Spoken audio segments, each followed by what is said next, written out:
Peace be unto you. Okay, after watching the video The Richard Game by Kimberly Jones, and if you haven't seen this video, I put a link in the description below. So I consider her question, how can we win the Monopoly game here in America? Comparing the struggle of the black race here in America to the Monopoly game, which I have also done in the past. She said we can't win because the game is fixed. She repeated it. We can't win because the game is fixed. And then she said America broke the contract. It's a very emotional video. After hearing it, my heart just broke and my eyes filled with tears, as I too have been looking for this answer for years. Then I found the answer. So, Miss Kimberly, you are absolutely correct when you said we can't win. No, we can't win. We can't win the Monopoly game here in America because it was never meant for us to win. It was never meant for us to win playing the game by America's rules. However, there is a way not only to win the American Monopoly game, but to master it. So I wanted to make a video, actually a three-part video on my findings. The first title, Where Are We Right Now Biblically? The second video, What was the biblical reason we went into captivity? The broken contract. And the third video, How do we get free from America biblically? Because we've been delivered from slavery, but we aren't free yet. In other words, how do we win and master this America game of Monopoly biblically? A man can set you free physically and still not accept you as an equal. A country or a kingdom can decolonize a country, granting its independence, and still not accept that country as equal. I want to talk about different ways that black people have played the real life American Monopoly game to no prevail. I was talking with a young man who was an introvert. He had a job, he was very talented, he taught himself to play the guitar and the violin, and he was a law-abiding citizen for 23 years. One day he was walking home from a convenience store when the police confronted him and asked him to stop walking because he looked suspicious. And he stopped walking after several commands, but told the police that he had a right to continue towards home. The police grabbed him by the arms as the young man was saying, quote, I am an introvert. Please respect the boundaries that I'm speaking. Leave me alone, unquote. The three officers immediately restrained him while the young man was still pleading with the officers to let him go and tried to get out of their grip. The young man had chronic asthma. That's why he wore a mask. Well, sadly, the young man died after the police restrained him with a chokehold. All three officers' body cameras had fallen off into the grass.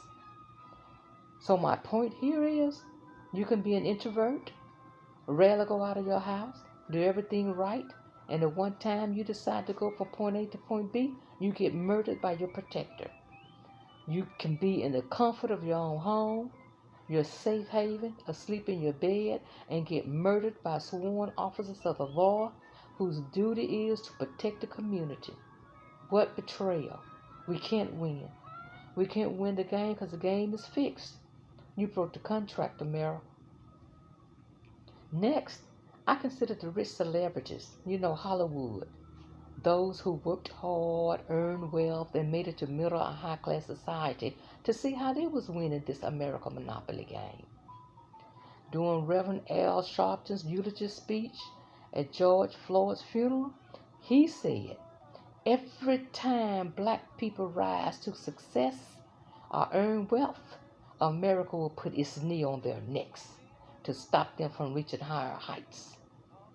He said America had its knee on Oprah Winfrey's neck, on Bill Cosby's neck, on Michael Jackson's neck, and others.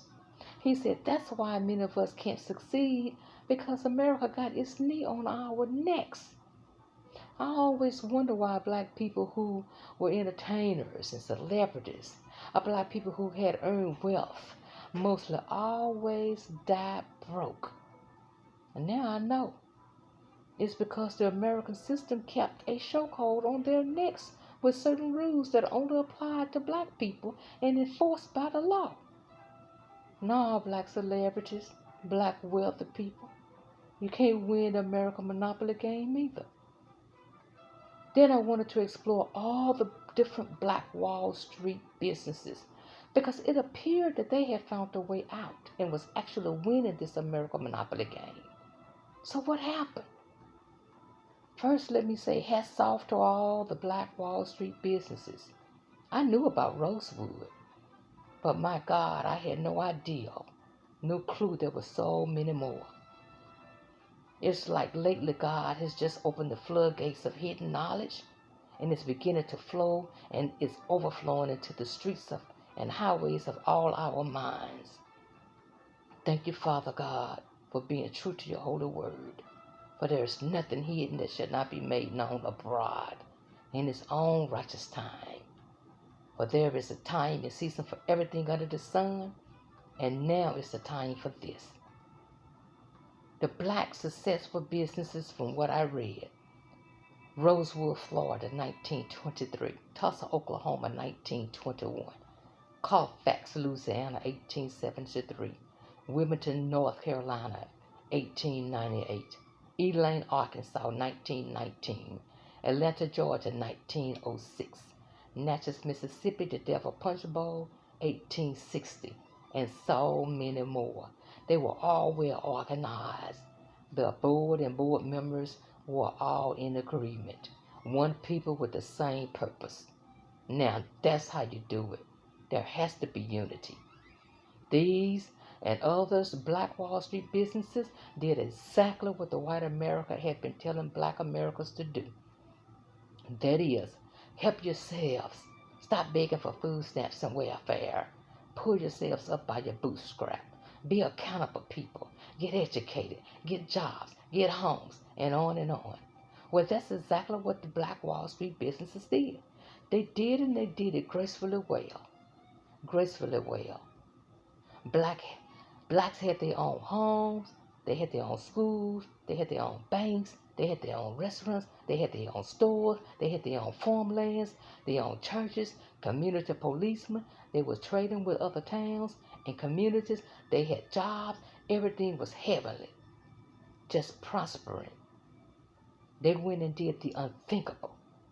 And instead of America's approval and acceptance as equal, they became provoked and enraged to the highest level. And they sent the white American mob and the United States National Guard to kill, to steal, and to destroy. Their weapons were guns, explosives, and incendiary devices they dropped from airplanes. Tulsa Race Massacre was called the single worst incident of racial violence in American history. It's all written and recorded. You can Google it. They hide it not. They are really proud of their violent history. The Wall Street businesses, they all stepped up their game and took it to a higher level. They took the American Monopoly game to another level and they were winning. You know, they had found a way out of depression. But from day one, America had been secretly watching and looking at their progress. And they were just waiting for the right time to attack and to put them back in their place. You know, which is underneath them.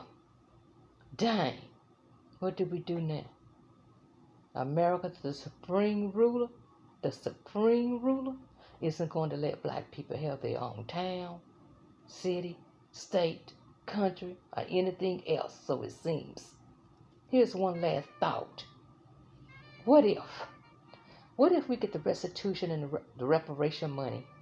And what if black people just leave America and go back to Africa? You know, the country, our continent, where they stole slaves from. It's still our land, right? I mean, we didn't give it up or give it away.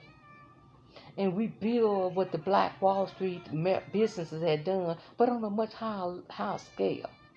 You know, maybe Ethiopia, you know, our own country. Who can hurt us then? Then I remembered India's independence from British rule in 1921. Mahatma Gandhi. All his hard work he had done.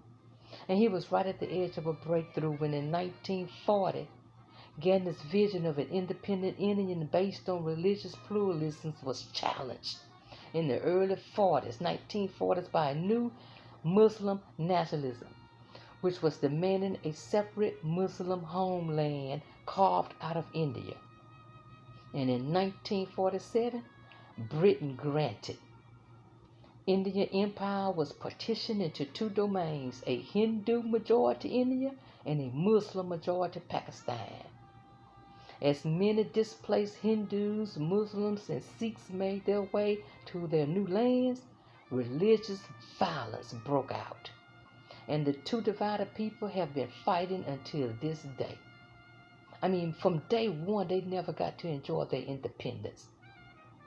And after the independence from British, Gandhi told the British rulers that he hoped his movement, his action wouldn't come between them as men. He hoped they could get together, to work together as equals. And I remember thinking, my brother Gandhi, the British had never seen you as a man, nor as an equal, but just what they called you in the past, and that's a brown Sammy Davis. Remember? That's the main reason Gandhi started the movement in Africa.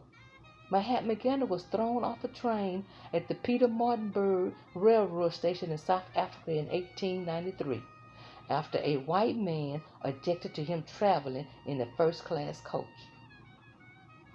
He was pushed from the train carriage with his luggage in the cold and the rain.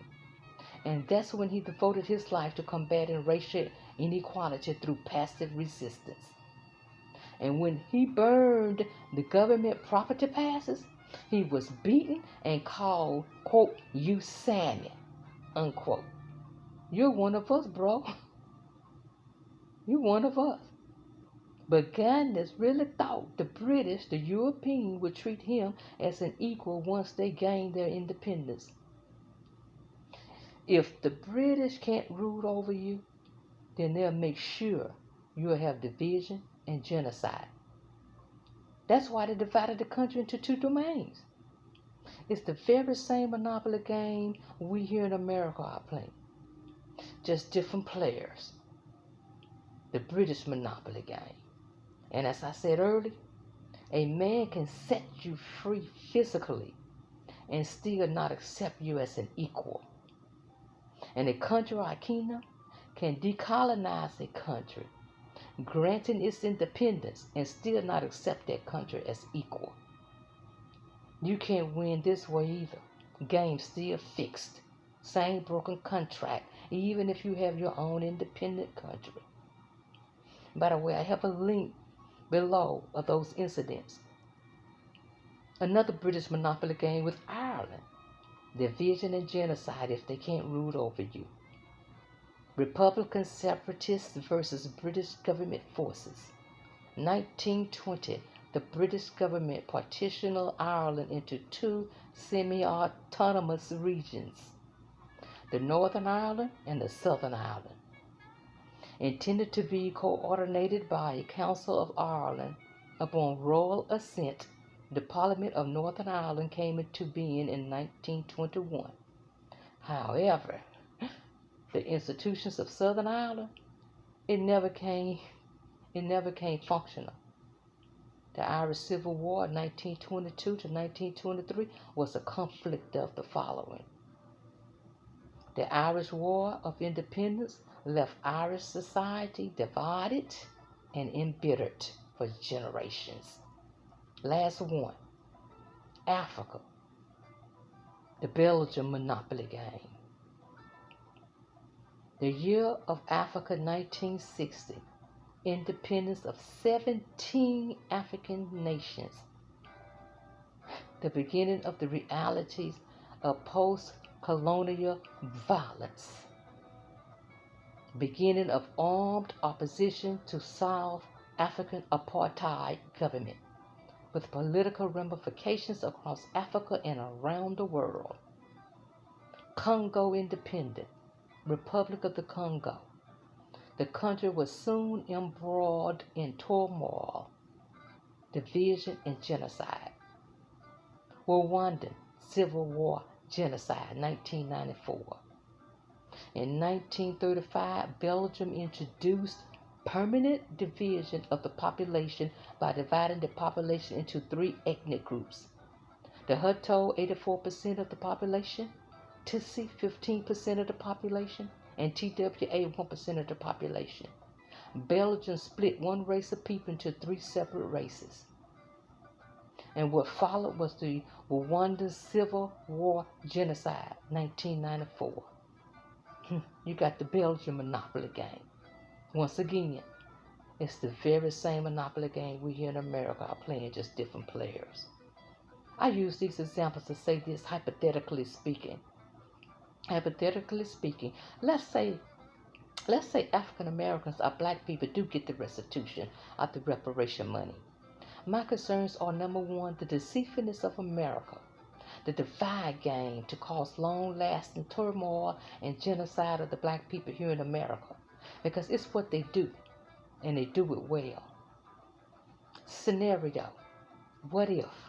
What if American government or the American courts decide to divide the restitution money between, let's say, all the groups who say they started this movement?